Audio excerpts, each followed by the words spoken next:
Yes, Mr. Mpofu. Thank you very much, Advocate Silla and Chairperson and Commissioners. Yes, mine is not going to be long, Chair.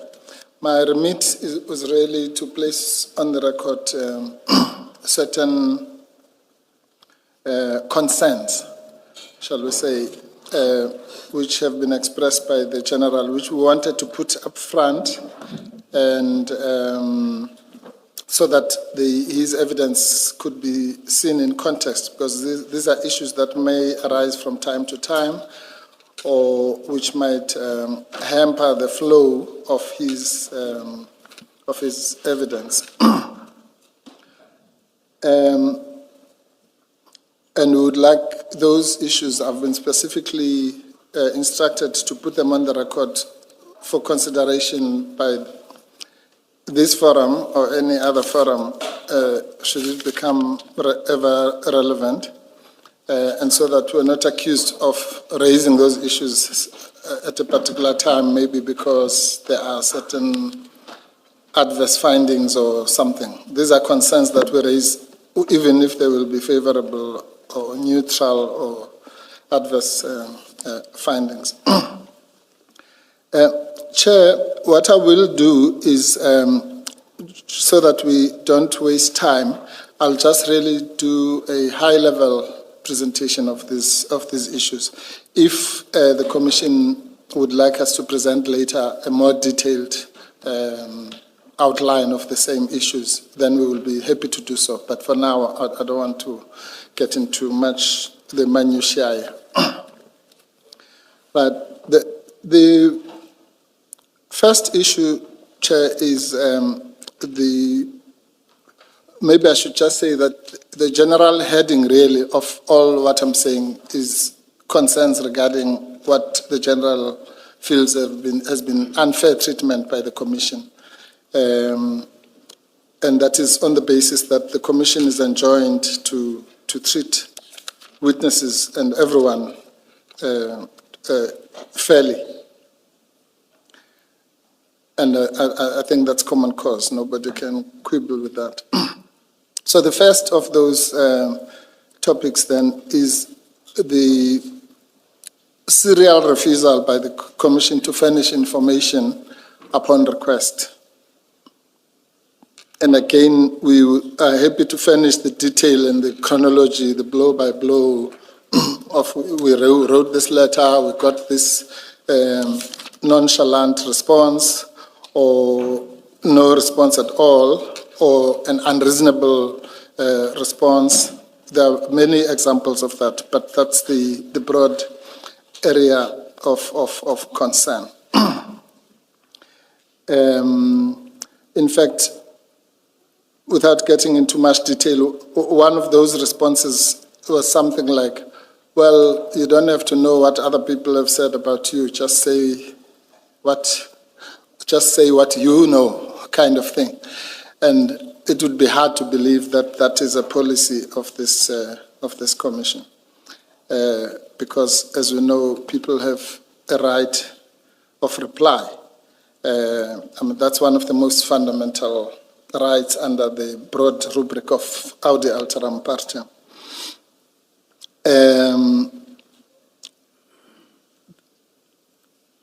And in our view, that's why the Commission is populated by legally trained people all around, so that those trite issues of fairness can be observed. The second issue is related to the first one, which is this issue of right of reply. There are various. We understand the difference between, being called here on specific accusations and therefore being entitled to the documentation, and being asked to assist the Commission and all that. We're not dealing with this at that technical level.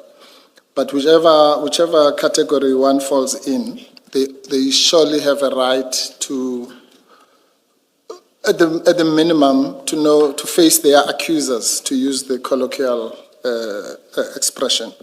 And facing your accusers doesn't mean literally facing them. It just means knowing what it is that's going to be said, which you might have to respond to.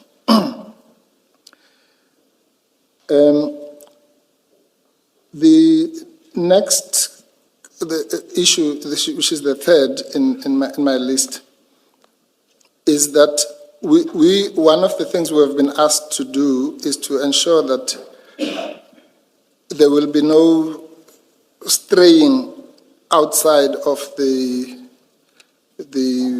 subpoena that has brought us here and the specific issues that are raised there. And that's probably related to what might be the next issue, so I might as well raise it in combination, Chair, just to save time, which is the feeling of the General and us that the issues that he has been asked to deal with have actually been dealt with in his first appearance here. We might be wrong about this, but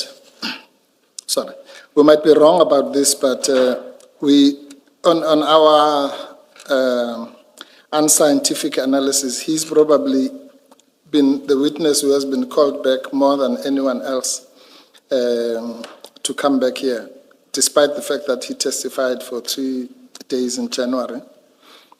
And there's a witness that testified for 8 days, Mr. Yes. The days may have been consecutive, I'm not sure, but it was still 8 days, were. So far more than the general. No, Chair, I don't want to be nitpicking. No, ours is not about the number of days so much than the toing and froing and being called and then called back and then called back. But I take your point, Chair. So if we don't have the gold medal in that, we probably have the silver. So we're still on the... Mr. Mpofu, can you just repeat the fourth point? The fourth point. Yes. The fourth point is, I was saying I'm merging it with the third point. That was about repetitive questions. Yeah. So it's if you like, it might be a subset of the third point. It covers Commissioner Baloyi. It covers two issues. One is my original statement that the issue of the break-in, theft, whatever you call it, in Port Shepstone was, as you might remember, I think it was the last topic for his January testimony, and it was covered extensively. The result of that is that you will find that when you read the statement that was identified by my colleague, Ms. Silo, which is LS1, that's where we respond to the specific questionnaire. You'll find that maybe on more than, if there are 10 questions, and I think there are more than that, there are about 15, but more than 50% or even 60% of those questions, you'll find that we actually just the answer is to refer you back to the transcript on many occasions. And that's because the same thing that was asked then is being asked now. And we don't understand why that same information has to be solicited at great expense for the second time, because it doesn't change.